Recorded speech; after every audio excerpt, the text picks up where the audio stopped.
کہ بھائی اگر آپ ختم نبوت کے سپاہی ہیں تو یہ بتائیں کہ جس وقت آسیہ ملونہ اور اگر صرف منہ سے کہنے سے کوئی ناموس رسالت کا سپاہی بن جاتا،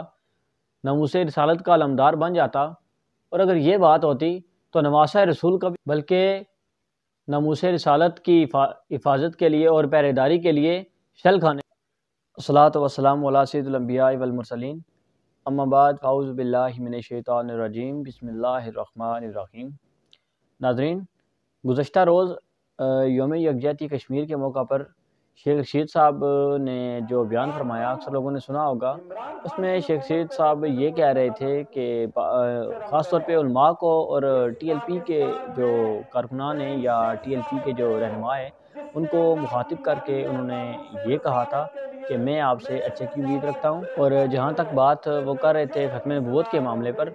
یہ بھی کہہ رہے تھے کہ مجھ سے بڑا شاید ختم نبوت کا سپاہی کوئی نہیں ہے۔ جو لوگ عمران خان صاحب کو ختم نبوت کے حوالے سے ان پر تانا زنی کرتے ہیں، جو ان کے بارے میں باتیں کرتے ہیں، ان لوگوں کو شرم آنی چاہیے۔ ناظرین، چلتے ہیں سیاسی پس منظر کی طرف کہ عمران خان صاحب کا ختم نبوت کے معاملے پر اور گستاخان رسول کے معاملے پر کیا بیانیہ تھا۔ اور جب عمران خان صاحب سے ایک انڈین اینکر نے یہ کوشچن کیا تھا کہ خان صاحب کے اگر آپ حکومت میں آ جاتے ہیں یا تحریک انصاف حکومت میں آتی ہے تو پاکستان میں جو انتہا پسند مذہبی جماعتیں سرگرم ہیں ان کے بارے میں آپ کیا اقدامات کریں گے؟ اس سوال کے جواب پر عمران خان صاحب نے یہ فرمایا تھا کہ اگر تحریک انصاف برسر اقتدار آتی ہے تو پاکستان میں جو مذہبی انتہا پسند تنظیمیں ہیں ان کے بارے میں مؤثر اقدامات کروں گا۔ اور بڑی ہی مایوسی کے ساتھ انہوں نے یہ بھی کہا تھا کہ پاکستان میں ایک گورنر کو قتل کر دیا جاتا ہے اور اس گورنر کے قاتل کو ہیرو بنا دیا جاتا ہے، اور گورنر کا خطاب جس کو دے رہے ہیں وہ ملعون گستاخ رسول تھا، اور اس نے ناموس رسالت کے بارے میں جو قانون ہے اسے کالا قانون کہا تھا۔ اور ممتاز قادری صاحب نے رحمۃ اللہ علیہ، جنہوں نے اس کو سرعام گولیاں مار کر قتل کیا، اس کو قاتل قرار دے رہے ہیں اور کہہ رہے ہیں کہ قاتل ہیرو بنا دیا جاتا ہے۔ کہ گستاخان رسول کے ساتھ عاشقان رسول ہمیشہ سے یہی سلوک کیا کرتے ہیں اور ان کی یہی سزا ہے۔ اور یہ فیصلہ میرے حضور صلی اللہ علیہ وآلہ وسلم کی حدیث مبارکہ سے خود ثابت ہے کہ گستاخی رسول کو ایک لمحے کے لیے بھی اس روئے زمین پر جینے کا کوئی حق نہیں ہے۔ وہ اس روئے زمین کے اوپر بدترین وجود ہے اور سب سے بڑی غلاظت ہے جو ہمارے نبی کے بارے میں بکواس کرتا ہے۔ اور جہاں تک بات ہے ان لوگوں کی جو نام نہاد ختم نبوت کے علمدار بنے پھرتے ہیں اور خود کو ختم نبوت کا سپاہی کہتے ہیں، اور سال میں ایک بار یوم یکجہتی کشمیر کی ریلی نکال دیتے ہیں اور پھر کہتے ہیں کہ ہم کشمیر کے ساتھ کھڑے ہیں، بات کرتے ہیں ان کے بارے میں،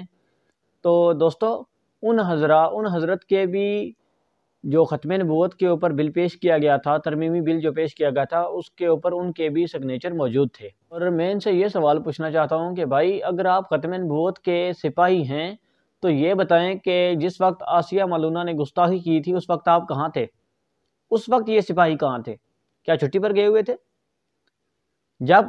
ممتاز قادری صاحب کو پھانسی لگایا گیا تو اس وقت یہ سپاہی کہاں تھے؟ اس وقت موجود نہیں تھے آپ۔ اس وقت آپ ختم نبوت کا جو پہرا دینے کا جو آپ نے علم اٹھایا ہوا ہے لوگوں کے سامنے، اس وقت آپ کہاں تھے؟ اس وقت آپ یہ نہیں کہہ سکتے تھے کہ میں ختم نبوت کا سپاہی ہوں اور جو گستاخ رسول کو قتل کرنے والا عاشق رسول ہے، کیا آپ اس وقت ان کے ساتھ کھڑے نہیں ہو سکتے تھے؟ اور جب آسیہ ملونہ کو ملک سے باہر بھیجا گیا، وہاں پہ ان کو شیلڈوں اور اعزازات سے نوازا گیا، تو اس وقت یہ ختم نبوت کے سپاہی کہاں تھے؟ ہمیشہ سے ایسے ہوتا چلا آ رہا ہے کہ جو بھی ہمارے حضور کی گستاخی کرتا ہے انہیں بیرون ممالک میں بھیج دیا جاتا ہے۔ اور جب شکور قادیانی کو، جو کہ گستاخی رسول کا مرتکب ہوا تھا، اس کو جب ملک سے باہر بھیجا گیا تو اس وقت اس ہمارے ملک کی جو برسر اقتدار جو پارٹی ہے انہوں نے اس کو اچھے طریقے سے سپورٹ کیا اور اسے باہر بھیجا۔ اور یہ جو لوگ خود کو ناموس رسالت کا سپاہی کہتے ہیں اور ناموس رسالت کا علمدار کہتے ہیں، یہ اس وقت اسی حکومت کے گھٹوں میں بیٹھے ہوئے تھے۔ کیا منہ سے کہنے سے بندہ ناموس رسالت کا سپاہی ہو جاتا ہے؟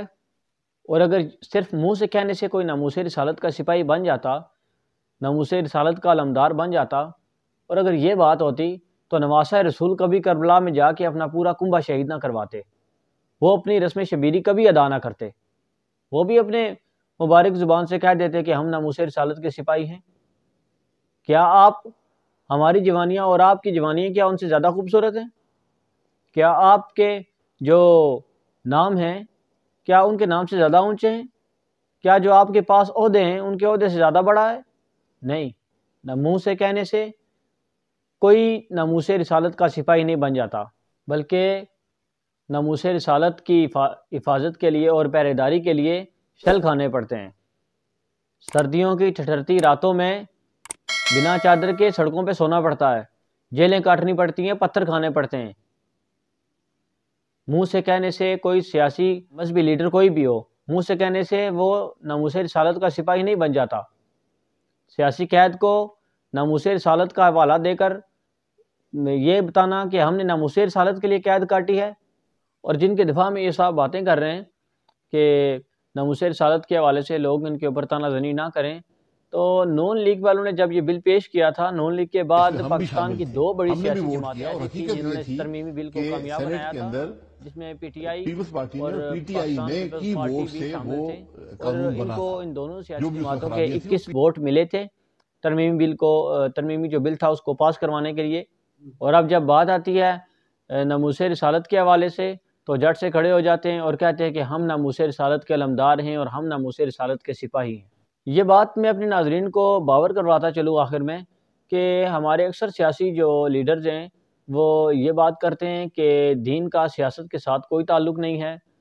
سیاست کو دین سے الگ رکھنا چاہیے یا دین کو سیاست سے الگ رکھنا چاہیے، سیاست کو دین کا رنگ نہیں دینا چاہیے اور دین کو سیاسی رنگ دے کر ووٹ حاصل کرنے کے لیے لوگوں کو پاگل نہیں بنانا چاہیے۔ تو میں ان صاحب کو یہ پیغام دینا چاہتا ہوں کہ آپ سے بڑا، اگر آپ خود کو بہت بڑا فلاسفر سمجھتے ہیں تو میں یہ کہنا چاہتا ہوں کہ علامہ اقبال سے بڑا فلسفی اس وقت بھی کوئی نہیں تھا اور آج بھی کوئی نہیں ہے۔ اور علامہ اقبال صاحب نے یہ فرمایا تھا، جلال بادشاہی ہو کہ جمہوری تماشا ہو، جلال بادشاہی ہو کہ جمہوری تماشا ہو، جدا ہو دین سیاست سے تو رہ جاتی ہے چنگیزی۔ انہی الفاظ کے ساتھ میں چاہتا ہوں اجازت، دعاؤں میں ضرور یاد رکھیے گا۔ فی امان اللہ۔